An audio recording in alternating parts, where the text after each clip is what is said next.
I am 26 years old and I have $65,000 in credit card debt. I have $40,000 in credit card debt. That's crazy. Sometimes it feels like it's just you. We're gonna watch people saying how much credit card debt they have and how they got it. But then we'll watch this viral video, read the comments, and see her reply. I have $40,000 in credit card debt. What? How much? 40. So let's talk about it. First of all, that is a statement that I thought I would be taking to my grave. I never thought I would tell another soul. And in fact, until today, I have never told another soul about my struggles with credit card debt because this is not the beginning. Oh, really? If we rewind all the way back to about 19 or 20-year-old Lana, that is when my journey with credit card debt began. I was 19 years old and I was dating a man who was 31 and he did not support me or help me financially in any way. And I was trying to live his lifestyle off my minimum wage job. And I was living outside my means, to be quite frank. I'm not sure that's a good idea. Stayed in credit card debt until I was about 21, at which point I was able to pay it off over the course of just like really cutting back and being very diligent about making as many extra payments as I could to my debt. And then I got out of it and I was like, oh my gosh, that's the most freeing thing. I'm never doing that again. And then I did. And then I paid that debt off. And you know what? I repeated the cycle again. I'm in my third cycle of credit card debt. Yeah. 3 times. I understand wanting to keep up appearances, but it's hard to explain away getting into credit card debt for the third time.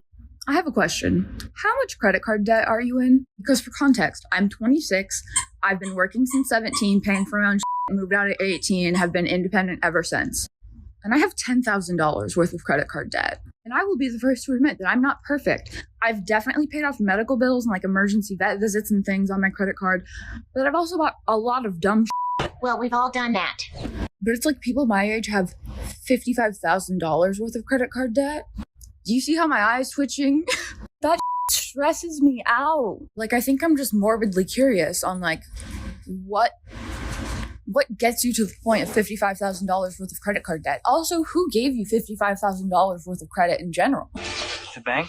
There's this obsession with moving out at 18. I think we need a bit more time. That is a part of the reason why younger people these days do have over $55,000 in credit card debt. So I am 26 years old and I have $65,000 in credit card debt. That's a lot.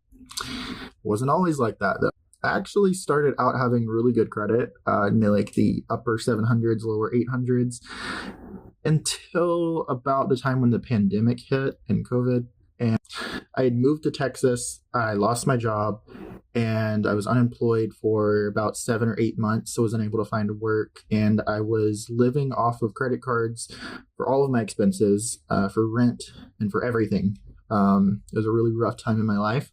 You got this. This was the same for a lot of people I found. The pandemic really threw off a lot of people's finances. How do some of y'all have $27,000 in credit card debt?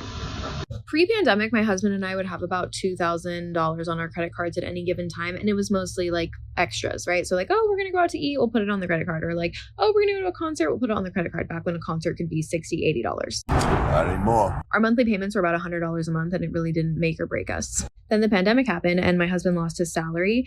And while we were like making less money, everything has become incrementally more expensive.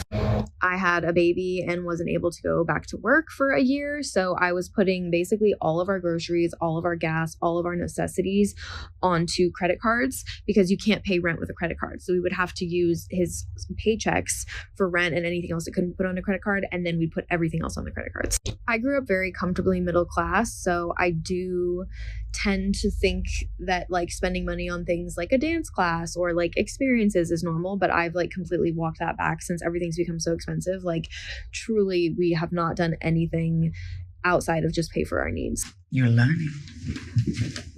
But we are $30,000 worth in debt from the credit cards. They've turned into loans and they're about $1,200 a month that we're paying off. Again, with the pandemic. But yes, they have the right mindset. Now, when you're in that much debt, everything changes. You just focus on paying off the debt. Years ago, I was in $60,000 of credit card debt. So I'll tell you exactly how that happened because I also never thought that I would get there.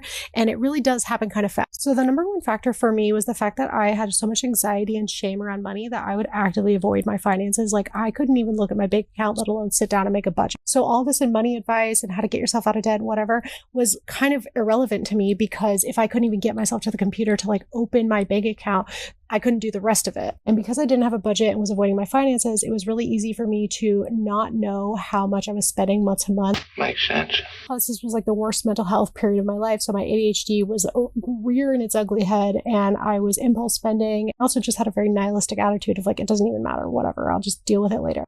You never did.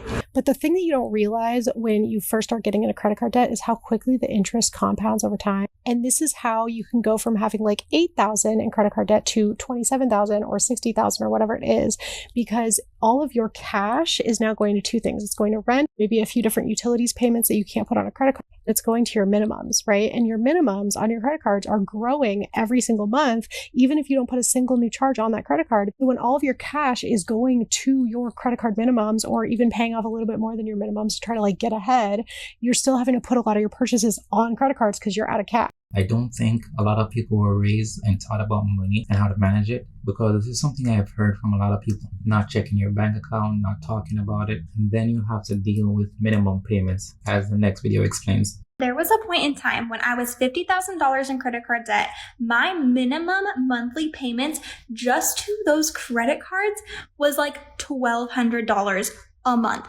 just for the freaking bare minimum. And if you have never looked at a credit card statement to see how much interest you're actually paying, if you only pay the bare minimum until the card is paid off, and also how long it's going to take you, like 15, 20 years, and you'll pay like more than tripled what you actually have on the balance, it is like insane. Oh, I know. Even if your minimum monthly payment is not as high as $1,200, simply having to pay a minimum monthly payment on your credit card a lot of the times does not go well. Imagine being me, okay, and your credit card payment is due today. The minimum payment that you can make is $165. There's only $100 in your personal checking account. You don't have a personal savings account right now. You have to go to your business bank account to withdraw money to make your minimum credit card payment. And you're 30 years old and still believing that you're going to be the person who creates generational wealth for you and your family. It doesn't look good. Pay close attention to this story, and then you'll read the comments. So, my husband and I are $60,000 in debt. Damn. And let me explain how we got here. So in June of 2022, we had a good amount of savings and decided that our home that we've been living in for a couple years just needed some maintenance and some upgrade. And also decided to pay off my husband's private student loan because the interest is not great.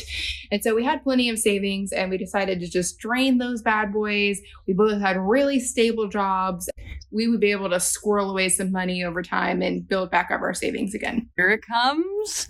Weeks later, unexpectedly, I was laid off from my job. And I'm the breadwinner of our household, so it did not go well. I was unemployed for about 7 months. Thank goodness I had social media to keep us afloat for a little bit, but here's the deal. We had to put a lot of stuff on credit card to be able to keep ourselves afloat. What else would one do? We cut back as much as we could, but there's still a lot of expenses. Our kids gets out of daycare this year. We've spent $36,000 a year on daycare. Okay, paying off high interest loan, good. But draining your savings to remodel, what? And then the comments asked what I was thinking. Car payments and daycare when you're at home for 7 months? Highly confused why the kids were still in daycare while one of y'all was unemployed. What did you do during the day? She actually answers that with a video. The other thing that goes into this is that my son was going to be starting VPK in the fall, and it was going to be through the daycare that he was attending. He only got that spot because he was already attending the school. Otherwise, he would have lost that spot. The other thing is that I was super busy during those days. I was on Rover, dog walking, dog sitting. I'm also a social media influencer and content creator, so I started taking as many brand deals as I possibly could get. I also offered a lot of small businesses in my area social media packages. It was definitely not enough to replace my previous income, but it definitely was a full-time job. But of course, you also had negative comments. I'm 35, own my home, own my vehicles, and have zero debt. I could never.